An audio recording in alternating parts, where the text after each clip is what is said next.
de limpieza integral y, y hoy la terminamos. Hoy la terminamos. Ese es mi deseo, que todos como iglesia del Señor podamos entender la necesidad de ser limpios en el Señor, de poder estar limpios. Limpios somos por la sangre de Jesús. Cuando recibimos a Jesús como Señor y Salvador, ya somos limpios. Cuando recibimos a Jesús, hemos sido perdonados por todos nuestros pecados, por lo tanto, no hay que preocuparse por ninguna cosa que nos pudiera separar del amor del Señor que es en Cristo Jesús. En Cristo somos limpios, somos perdonados y tenemos acceso a la presencia de Dios. Lo que sí es verdad es que muchas veces pensamos que porque ya somos salvos y podemos tener acceso a la presencia de Dios, ya podemos hacer lo que queramos con nuestras vidas y pecar y hacer esto y hacer lo otro y de aquí y de allá. No, eso es incorrecto. Como iglesia del Señor, como pueblo suyo que somos, lo que tenemos que hacer es limpiar nuestras vidas constantemente y para ello disfrutar también de las bendiciones que Dios tiene aquí. Yo quiero recibir las bendiciones, seguro que tú también, que Dios tiene en los cielos para nosotros, en la vida eterna. Pero aquí también hay bendiciones que su iglesia tiene que disfrutar, que debe disfrutar. Así que te invito a que pensando en estas cosas, pues entonces también podamos pensar en la necesidad de limpiarnos íntegramente, quitar todos aquellos pecados que están en nuestra vida, la dureza del corazón también. Así que hemos aprendido a detectar la suciedad, entonces la hemos focalizado, la hemos detectado, entonces la evidenciamos, la confesamos. Después, la semana pasada, hemos aprendido a que tener un corazón limpio significa también que hay un reconocimiento del Dios al cual podemos alabar y podemos bendecir. Y esta semana quiero hablaros de la elegancia. ¿Eres elegante? ¿Sí? Yo, yo sí, yo cualquier trapito que me pongo me queda bien. Siempre digo las mismas tonterías, es que ya, total, ¿para qué cambiar? ¿No? A estas alturas ya. Am, ¿Cómo te pondrías elegante o para qué ocasiones te pondrías elegante? ¿Una boda? ¿Sí? ¿Cuántos se casaron de smoking en su boda? ¿Cuántos guardan su traje de smoking de su boda? ¿A cuántos les sirve el traje de boda? Es que pesaba 75 kilos. Ahora no te digo lo que peso. Por culpa de Sandra, que este fin de semana me ha dado a comer de vacía. He subido 1,5 kilos. Solo en un día y medio he subido 1,5 kilos. Con lo que cuesta bajarlo, como para después subirlo.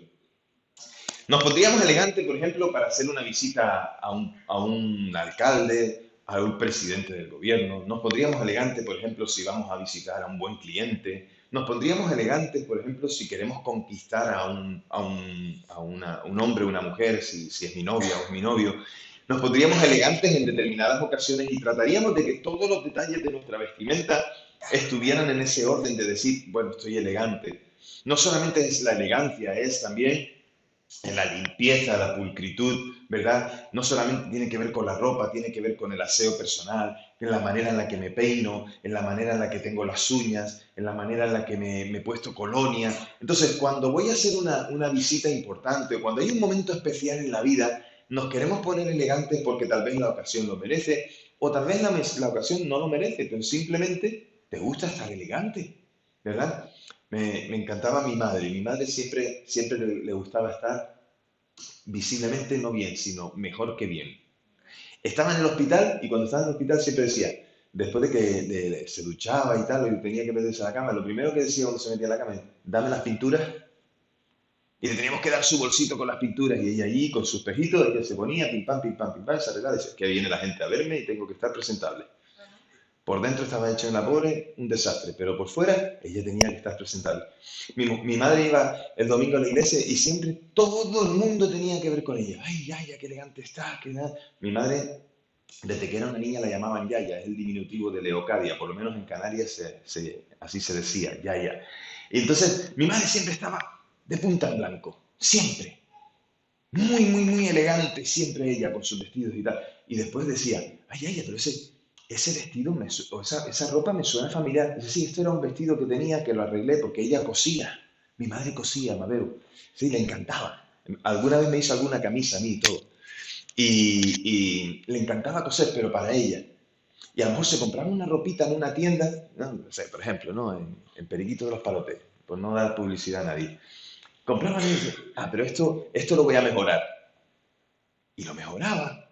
Y le gustaba estar ella siempre muy elegante. Ahora, la pregunta que tengo para vosotros no tiene nada que ver con lo que hacemos en el día a día, sino espiritualmente, ¿cómo nos presentamos delante de Dios?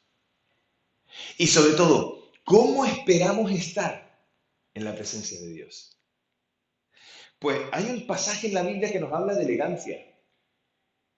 Hay un pasaje en la Biblia, bueno, hay varios, pero hay un pasaje de la Biblia que nos dice que tenemos que estar bien preparados, elegantes. Es más, cuando vamos a prepararnos para ese momento, las ropas que tenemos que tener no son cualquier tipo de ropa. Nos dicen que son unas ropas especiales. El día que vayamos a estar en la presencia del Señor y cuando el Señor venga a buscar a la novia, ese es el ejemplo que la palabra nos dice, que el novio que es el Señor Jesucristo viene a buscar a la novia que es la iglesia. Cuando viene a buscarla, quiere venir a buscarla y quiere que la novia esté bien presentable.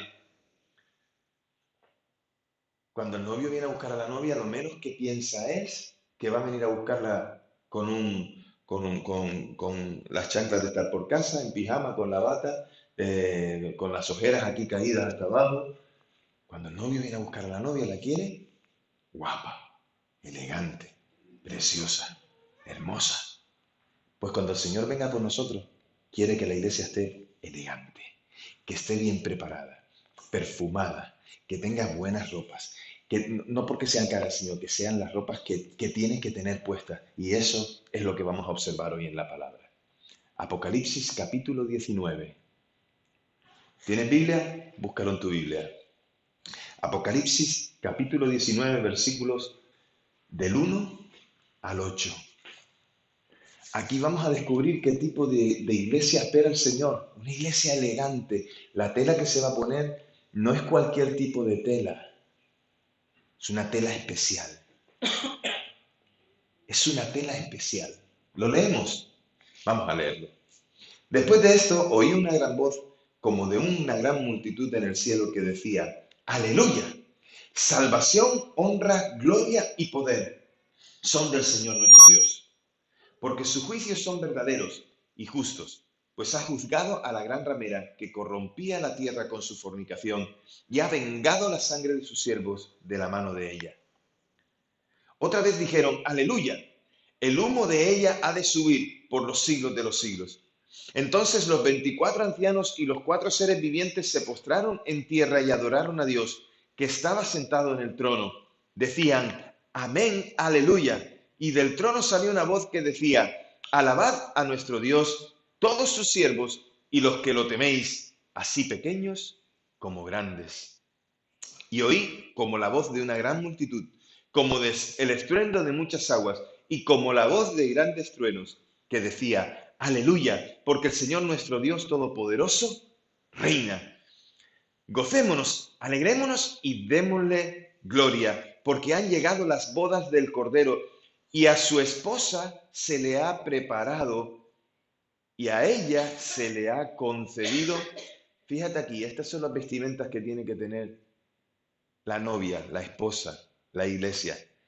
A ella se le ha concedido que se vista de lino fino, limpio y resplandeciente, pues el lino fino significa las acciones justas de los santos. ¿Ya entendiste? Bueno, déjame explicarte un poco más.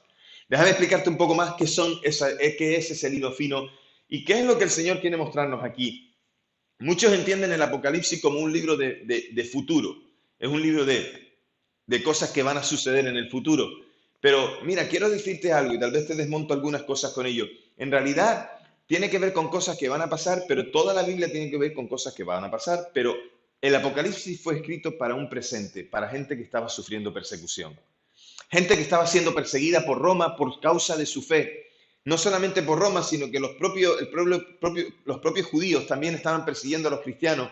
Y la maldad contra los cristianos se había apresurado de tal manera que entonces el pueblo de Israel, el pueblo de Dios, perdón, estaba sufriendo persecución. Gobernaba Roma un hombre llamado Domiciano, que fue de los más crueles emperadores con respecto a los cristianos. Domiciano persiguió a los cristianos, los mató, se divertía con ellos en el circo, buscaba donde estuviera, dio órdenes de que los persiguieran, de que los aniquilaran. Entonces, cuando leemos la carta de Apocalipsis, mucha gente dice, a ver, el futuro qué va a pasar. No, no, lo primero que tienes que ver es que el Apocalipsis fue escrito para gente que recibió una carta. La carta de Apocalipsis no fue escrita originalmente para ti, para mí, fue escrita para los que estaban siendo perseguidos. Cuando lo lees con estos ojos, entonces la comprensión es diferente. Después puedes aplicarlo a tu vida, por supuesto, porque toda la Biblia la aplicamos a nuestra vida. Porque la palabra de Dios no ha cambiado, no ha cesado de ser lo que es palabra de Dios, es la misma ayer, hoy, por los siglos. Y la palabra de Dios tiene un mensaje que es para aquellas personas que la recibieron, pero también para nosotros hoy. Por eso seguimos al Señor y por eso buscamos su palabra. Porque si pensáramos que la Biblia es un libro antiguo y que nada tiene que decir hoy, ¿por qué íbamos a seguir sus instrucciones? Pero nosotros, la iglesia, seguimos la palabra de Dios porque entendemos que en ella hay instrucción para nuestras vidas hoy. Bendita instrucción, porque son las promesas de Dios para su pueblo. Esta es la parte final, este texto que acabamos de leer es la parte final del libro de Apocalipsis, cuando ya, después de relatar cómo será la batalla y cómo será todo lo que se está sucediendo, daros cuenta que usa un lenguaje figurado, usa un lenguaje que solo pueden entender los cristianos, porque tenían que ser esta carta que escribió Juan, tenía que ser escrita de tal manera que solo la pudieran recibir y comprender aquellos que la tenían. Porque evidentemente Juan no iba a hablar en contra de Domiciano abiertamente, porque entonces se jugaba su vida y porque entonces estaba poniendo en peligro a los propios cristianos que recibían esa carta. Entonces las cartas fueron escritas, o esta epístola fue escrita en clave para que las que lo recibían pudieran entender ciertas cosas. Entonces leerás y entenderás que algunas cosas que dice, uy, esto no me suena, ¿esto qué significa? Déjame explicártelo. El pasaje lo podemos dividir en tres partes, ¿vale?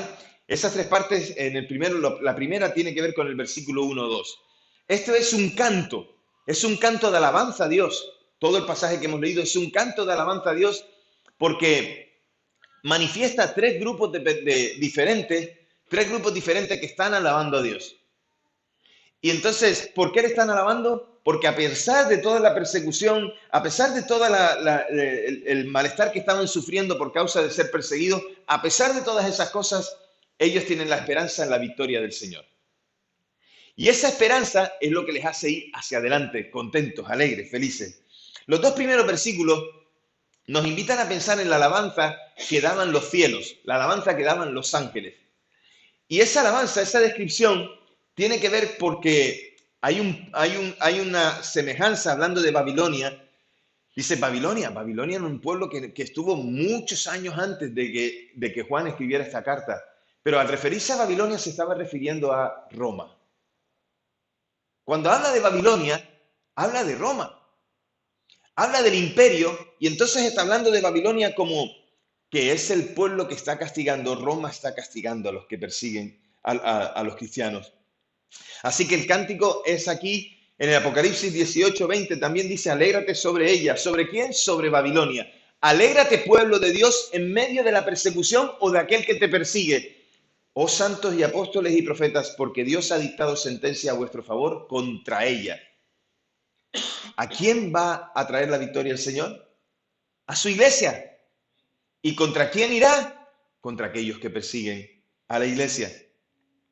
Ahora Juan, después de todas las advertencias y de describirle un montón de sucesos, ahora Juan en este pasaje está transmitiéndoles el gozo de poder seguir al Señor. Hay una multitud en el cielo que canta y que grita, no es solamente cualquier tipo de voz, dice, oí una gran voz. Eso expresa que hay un gran grito, una gran expresión, un gran gozo, que aunque no cante bien te hace pegar un esperrido porque tu corazón está contento de gozo. Y entonces hay una multitud del cielo que canta y grita, y nos dice que son los ángeles, las multitudes del cielo, quienes son los que están expresando esa adoración. Y este grito empieza con un aleluya, que por cierto, la palabra aleluya en el Nuevo Testamento solo aparece en Apocalipsis y aparece específicamente en este pasaje. Aleluya significa alabad al Señor. Aleluya no significa ya, menos mal, aleluya, que lo hiciste. No, cuando alguien ya llega tarde haciendo algo y tal, y que usted está esperando, y va, ay, que no llega, que quedé a las 11 y son las 1 menos cuarto, a ver qué pasa con este que no llega, que no llega, que no llega. Y cuando llega dice, aleluya que llegaste. No, eso no significa aleluya. Aleluya significa alabad al Señor. Sea el Señor alabado, sea el Señor exaltado. ¿Por qué? Porque Él es Dios. Eso es lo que significa. Aleluya es alabad al Señor, formada por dos palabras hebreas, halal y yah. Halal significa alabar, me corrige si me equivoco, y yah es la abreviación del nombre de Dios, Yahvé. Ese es su nombre. Y la abreviación, Yah. Que es interesante que aleluya sí que aparece muchísimas veces en el Antiguo Testamento, especialmente en el Salterio. ¿Y eso qué es lo que es? El Salterio son los salmos. Aparece en los salmos muchísimas veces la palabra aleluya y aparece así expresada como alabanza al Señor. Entonces, cuando dices alabado sea el Señor, especialmente estás diciendo Dios es alabado. ¿Por qué? Porque Él es Dios, porque a Él le pertenece la salvación, porque suya es la gloria y el poder. Cuando dices aleluya, estás alabando al Señor. Y cuando lo dices con gozo porque sabes quién es Él y lo que ha hecho por ti. Así que estos tres atributos que os dije, la salvación, la gloria y el poder, deben despertar en nosotros, el pueblo de Dios, el deseo del corazón humano de alabar al Señor porque Él es el Salvador, porque Él es el que tiene la gloria y porque Él es el que tiene el poder. La salvación de Dios debe despertar también en nosotros gratitud. Debemos ser agradecidos a Dios por el perdón de nuestros pecados. Y debemos también reconocer la gloria de Dios. Y cuando reconocemos la gloria de Dios, eso tiene que despertar en sus hijos reverencia. Cuando reconocemos estas cosas y vemos el poder de Dios, también tenemos que ver que Él lo ejerce con amor.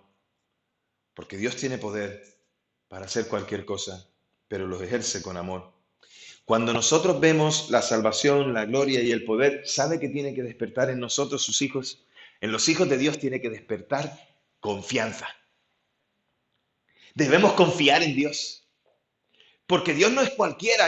Tú no puedes ver la salvación en cualquier persona que anda por la calle, ni en ninguna persona en la historia. No puedes ver tampoco la gloria, porque la gloria de los hombres de este mundo es como la flor que nace, que es bella en un momento, pero con el tiempo se marchita y se cae.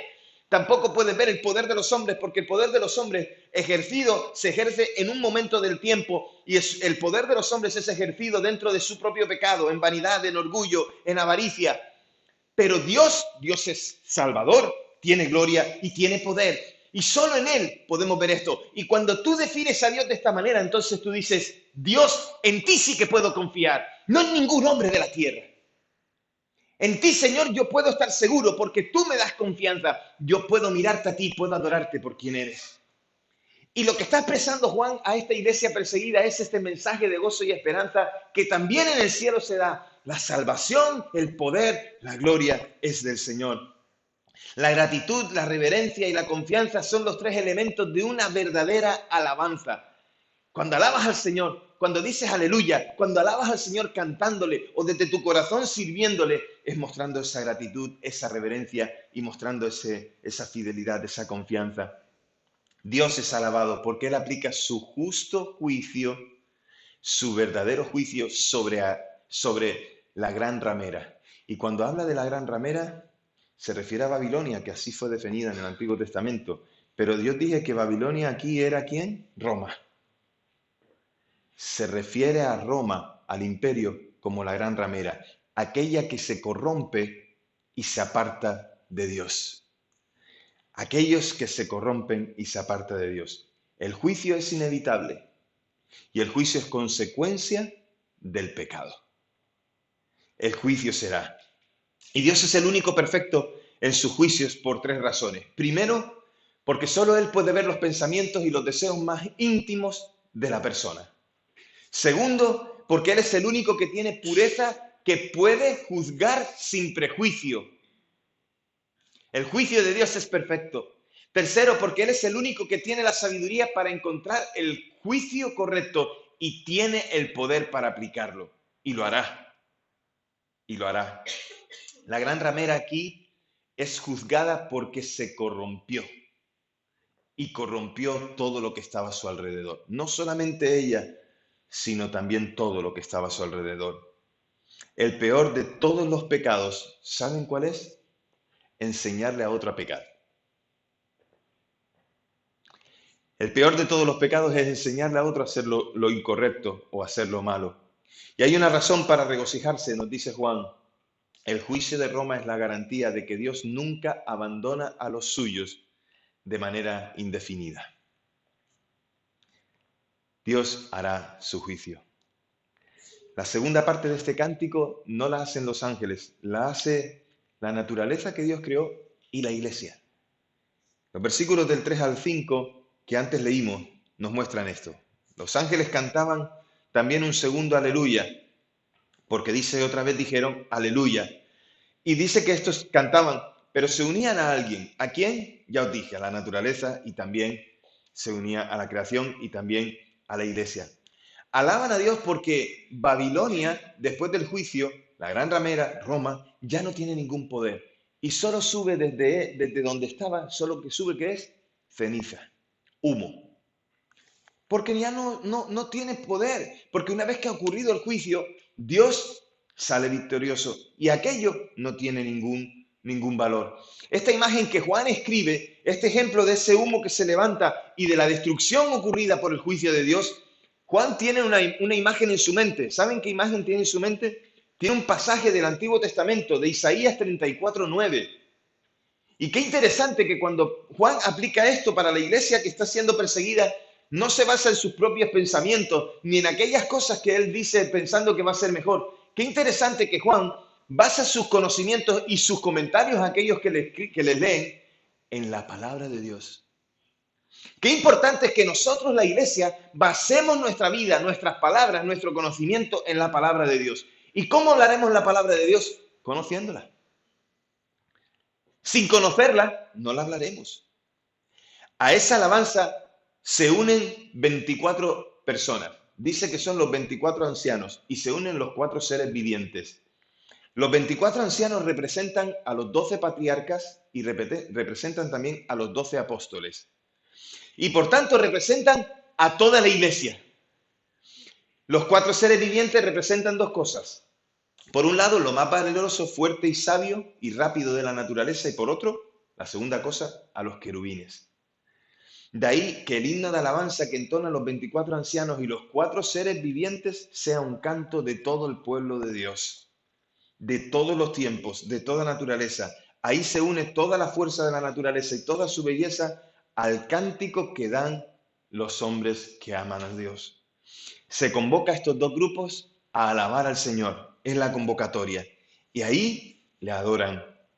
Primero es la alabanza de los profetas y de aquellos que murieron por causa de su amor al Señor. El testimonio de sus vidas y sus propias vidas son la alabanza al Señor.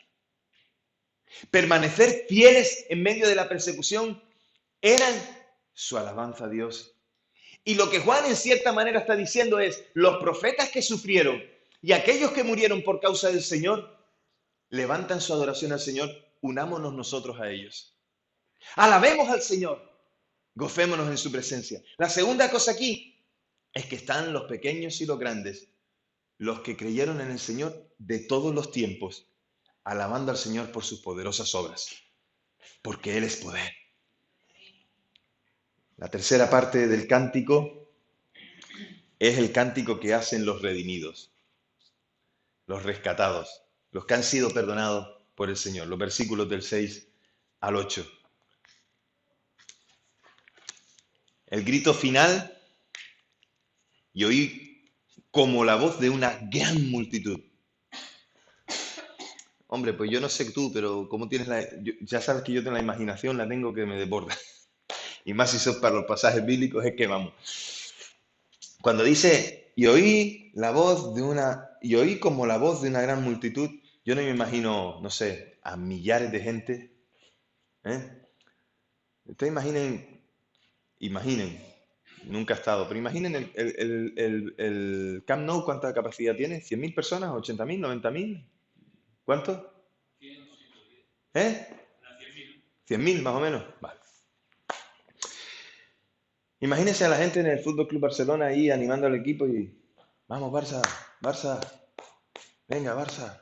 ¿Ustedes creen que van al estadio y Barça, venga, va? ¿Sí? ¿Les gusta el fútbol? No, pero bueno, ¿les gusta cualquier deporte? No. A mí sí me gusta el fútbol. Y he estado en un estadio de fútbol y sé lo que es animar al equipo. Cuando la afición está animando al equipo, el estadio parece que se cae abajo. Da igual si son 100.000 o si son 40.000. También los estadios tienen a veces la forma que parece que una caja de resonancia, que dependiendo de cómo está, si está lleno, eso parece que se va a caer al suelo. Pues no me imagino al pueblo de Dios, a los redimidos que vienen de todos los tiempos, de todos los lugares, no me imagino alabando al Señor diciendo, Señor, qué bueno eres. Gracias, Señor. Tu fidelidad para siempre, Señor. Amén. Aleluya. Dios, bueno, precioso, santo. Gracias, Señor.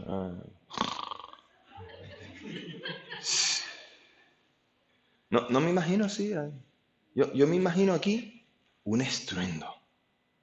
Yo me imagino aquí la exaltación de los hombres diciendo al Señor, por supuesto, no a ellos mismos, sino exaltando al Señor y haciéndolo con gozo. Porque la victoria es del Señor. Y aquí los redimidos de todos los tiempos alaban al Señor y Juan lo describe como el clamor de eso, de un gran público, un gran estadio lleno de gente, como el rugido de una catarata. ¿Cuántos habéis estado en las cataratas de Niágara? ¡Ting! Mi esposa, ¿habéis estado? Wow, aquello me dice Mabel que es impresionante. ¿Sí? Y que el ruido es bestial. Estás allí, incluso tienes para hablar con el que está al lado, tienes que estar gritando. ¿Eh? Así es el clamor del pueblo de los redimidos al Señor por su alabanza, por la salvación que viene del Señor. Y por supuesto, otra vez Juan, qué bíblico es Juan. Juan conoce la Escritura, un hombre que ama a Dios, qué bien, porque recuerda el Salmo 97:1, donde dice que el Señor reina, y recuerda también otros pasajes donde dice, regocíjese la tierra, regocijémonos y alegrémonos ¿en quién? En el Señor. Y a continuación llegan las bodas del Cordero y su novia, y esa escena representa la unión final de Jesucristo y de su iglesia. Está trayendo esperanza a los que están perseguidos. Cuando tú quieres animar a una persona, una vez me pasó, ¿os acordáis? Juan Pedro y Sofía, una vez no pasó en Martorell. Llegó una hermana que tenía un problema de fibrosis quística. No, fibrosis quística no, fibromialgia. Llegó una persona que tenía fibromialgia y había en la iglesia otra persona que tenía fibromialgia. Y entonces, tiene fibromialgia, yo también tengo. Y empezó a decirle todos los efectos de la fibromialgia. Te dan dolores todos los días, te desanima, te mete en la cama, no quieres hablar con nadie, no quieres recibir a nadie, no quieres ver la luz del día, bajar las persianas, no comes, no duermes, no esto, no lo otro. Y yo, después de estar un ratito escuchándolas y estaba ahí sentado, me digo, mire hermana, si alguna vez que quiero que alguien me anime, a usted no la voy a llamar. Hay gente que tiene, después os diré quién, seguramente ya os acordáis, pero bueno, digo el pecado, no el pecador. Hay gente que tiene la habilidad de no animarte, sino de hundirte. Es que además dice, bueno, pues tengo esta grave enfermedad. Te vas a morir. Pues si alguna vez me pasa eso y tú me dices eso, yo te voy a decir, tú también. Y encima te vas a morir con la lengua hinchada por decir lo que no debe. Desgraciado. Hay gente que tiene la habilidad para hundirte en la miseria cuando ya estás hundido todavía. Hay gente que te ve ahogándote, ¿verdad? Y que ya te ayudo, no a salirte a hundo. Hay gente que es así. Yo no sé tú, yo los evito. Yo me separo de ellos. Además, tengo la habilidad de presentar a la gente que son iguales que a ellos. Si se hunden mutuamente y los demás nos dejan en paz.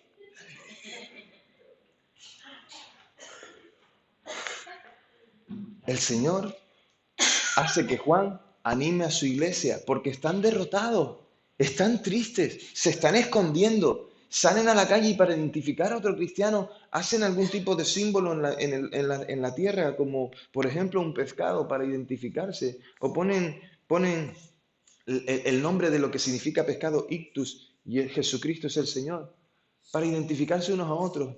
Tienen que tener mucho cuidado de a dónde van y con quién se identifican. Me llamó mucho la atención, hace unos años atrás conocí a un misionero llamado Miguel Suger. Miguel Suger es un palestino que fue el número uno de Hamas. Hamas es una organización terrorista. Fue el número uno de Hamas en Latinoamérica. Él fue el número uno, o sea, él cuando iba por la calle, él iba con pistolas. Él cuando iba por, su labor era hacer la estrategia de esconder a los terroristas en Latinoamérica, de planear atentados, de planear cosas. Un día la Interpol le estaba persiguiendo por Buenos Aires y entonces él, escapando y huyendo, entró en una iglesia. Y cuando entró en aquella iglesia, allí se refugió y pudo esconderse. Entonces el pastor estaba en la iglesia, estaba él solo, el pastor lo vio y dijo, ¿te puedo ayudar en algo? No, estoy aquí sentado un ratito. Dale, si crees que te puedo ayudar en algo. Y entonces el pastor le habló del mensaje de amor del Señor. Puedes quedarte aquí, pero mira, le presentó el mensaje de salvación, le regaló una Biblia y le dijo de las bondades de Dios. Y entonces Miguel se marchó. A las 2 semanas o así volvió. Volvió porque lo que le había dicho el pastor en su corazón le había hecho latir. Y fue allí y le dijo, quiero que me hables de este Jesús. Le habló de Jesús y se convirtió. Entonces, ya tú te puedes imaginar cuál es la escena. Él la contó así y yo la transmito así. Cuando llega delante del pastor y se sienta con él en el despacho, lo primero que hace es sacar la pistola, ponerla encima de la mesa, pum, pum, pum, pum, pum. Esto que la tal, le sacas el cargador, lo pones ahí. Yo no sé, me lo imagino cómo estaría el pastor.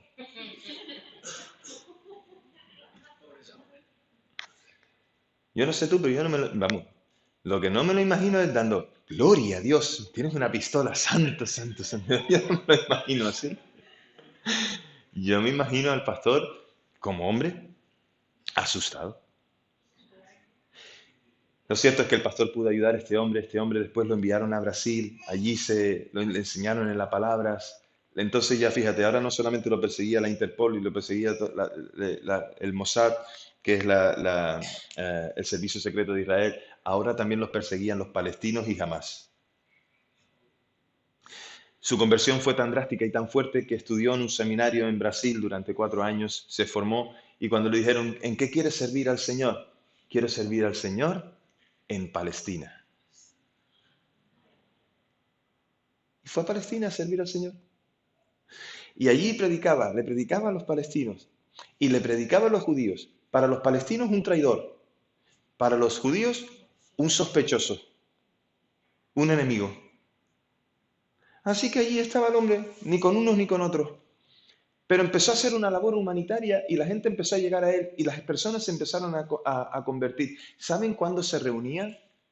Se reunían por las noches, cuando todo el mundo dormía, para que nadie sospechara de aquellos que seguían a Jesús. He escuchado testimonios de la iglesia perseguida, cantan con gozo y cantan dando palmas, con gozo porque se les nota en sus caras, pero cuando están cantando están diciendo,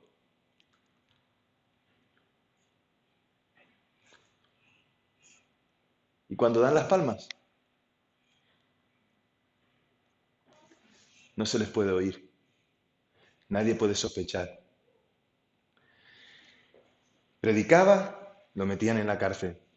Y pensando que metiéndolo en la cárcel no iba a predicar, le predicaba a todos los palestinos y a todos los judíos que estaban en la cárcel. ¿Saben qué? La gente se convertía.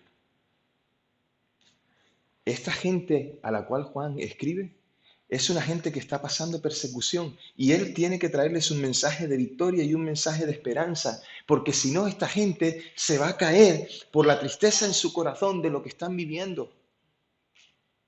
Entonces les dice, habrá gozo, regocijémonos, alegrémonos, cantemos con estruendo, porque el Señor es la gloria. Entonces dice, serán esas bodas, y ese símbolo del matrimonio expresa la íntima e indisoluble comunión de Cristo con la iglesia, a la cual ha comprado con su propia sangre. Una comunión que primero alcanza su plenitud con aquellos que ya murieron en el Señor, pero también con la iglesia que le espera, con los redimidos. Los evangelios hablan de la importancia de este matrimonio y de lo que significa el matrimonio. También lo habla el Antiguo Testamento, por supuesto, y lo habla también Pablo en Efesios. En cualquier matrimonio debe haber 4 cosas que deben de darse en esa relación entre Cristo y la iglesia también. El amor, porque si no hay amor en el matrimonio, eso sería una contradicción. La segunda cosa, la íntima comunión, tan íntima que el marido y la mujer llegan a ser una sola carne. Cristo quiere ser uno con su iglesia. La tercera cosa, el gozo. No hay nada como el gozo de amar y de ser amado. Si el evangelio no produce gozo, no produce nada. La cuarta, la fidelidad. Ningún matrimonio puede existir sin fidelidad. Y el cristiano debe ser tan fiel a Jesucristo como Jesucristo lo es a él. Y con estas características, entonces es que podemos entender la limpieza integral y el presentarnos elegantemente delante del Señor. Porque este pasaje llama a Dios de cierta manera y dice de él también una cosa interesante. Entrando en su reino, lo llama el Todopoderoso, versículo 6 al final. ¿Lo ves? Me quito de medio para que lo veas. El Todopoderoso, ¿qué es? Nuestro Dios Todopoderoso reina. Le llama así, y la palabra griega para el Todopoderoso es Pantocrátor. Literalmente, el que controla todas las cosas. Este es Dios. Y esta palabra aparece 10 veces en el Nuevo Testamento. 9 de ellas están en Apocalipsis. Porque Juan está intentando animar a una iglesia y date cuenta que Juan escribe inspirado por esa revelación que tiene ¿con quién? Con Jesús. Capítulo 1 de Apocalipsis. Con Jesús. Así que ahí está el Pantocrátor, el Todopoderoso. En medio de la persecución, Cristo trae esperanza a través de Juan. Y esto es fe y confianza. La grandeza de este pasaje está en esa fe y en esa confianza que son puestas de manifiesto. La iglesia, la esposa de Cristo, se viste de lino fino y resplandeciente. Y esto es la obra que espera Dios de cada uno de nosotros. Los actos, dice, las acciones justas de los santos. Para dar acciones justas hay que conocer a Dios. Para dar acciones justas hay que obedecer su palabra. Para dar acciones justas hay que tener el corazón pegado al Señor. Cuando lleguemos al reino de los cielos, tus vestimentas, mis vestimentas, no pueden ser cualquiera, sino lino fino, resplandeciente. Las obras que Dios nos ha dado a hacer, que es la obediencia, no son las que nos salvan. Nos salva Cristo, pero la obediencia muestra a Dios que le amamos.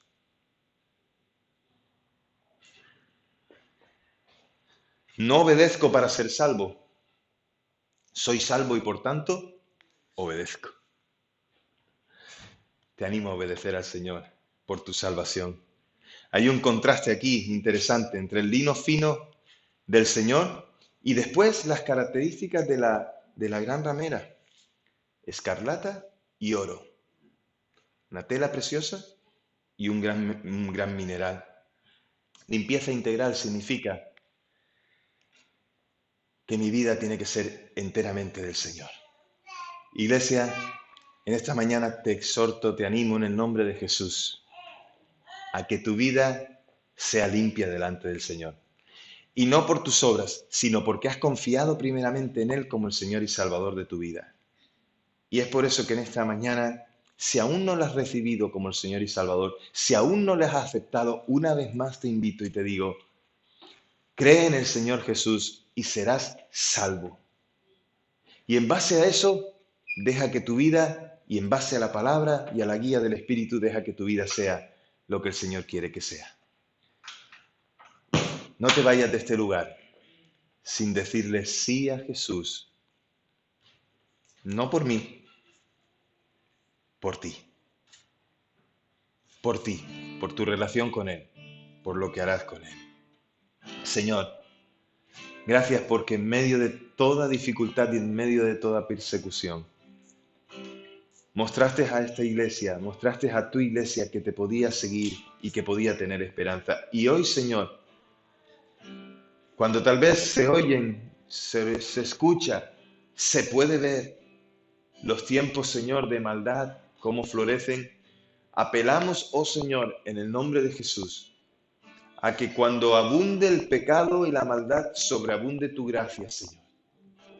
Oramos, Padre, para que haya limpieza en tu iglesia, que haya reconocimiento de tu nombre, que no queramos, Señor, pasar de las pruebas asimilándonos con el mundo. Señor, permítenos vivir la prueba agarrados a ti, fuertemente.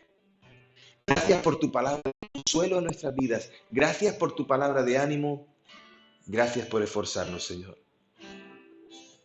Guíanos en esto y ayúdanos. Te lo pedimos en el nombre de Jesús. Amén y amén.